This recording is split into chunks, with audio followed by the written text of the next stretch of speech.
What we did was address the issues in the community.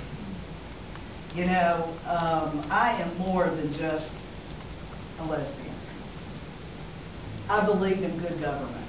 I am passionate about good policy. I believe in involving people in policy work.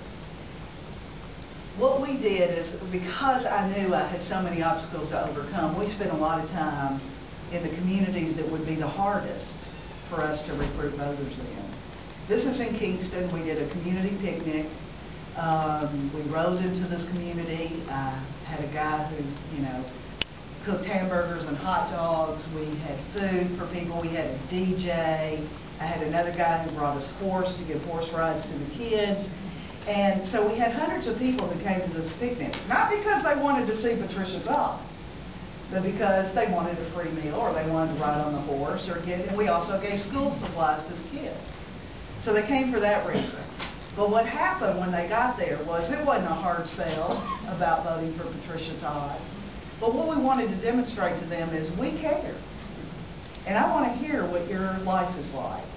And this is a little girl in Kingston who came up to me, and she was talking so lightly that I had to bend down to really listen to her. And she said, "I want to thank you for my bag of school supplies. Nobody's ever done anything like that for me. Thank you." And I have this picture hanging up in my office to remind me, I want to change this little girl's life. I want her to have the privileges that I had as growing up white and middle class. I want her to feel the effects of good policy and good government.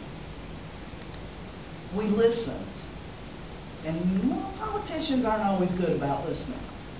But we listened to people. What are your daily, struggles like? What do you care about?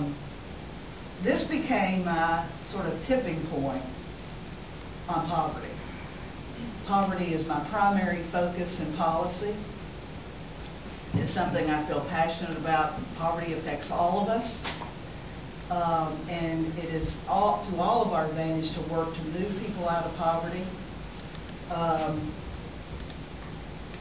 I had the fortune that the Speaker of our House, Seth Hammond, appointed me as chair of a poverty task force and gave me a budget to do it. I was the only freshman to be appointed to a task force, to chair a task force, pick the committee, pick the agenda, go for it.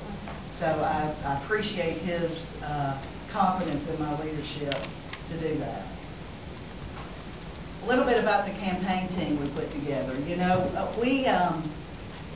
didn't have a lot of experience working in campaigns because not a lot of people we support run for office. We're usually working in opposition to somebody, quite frankly.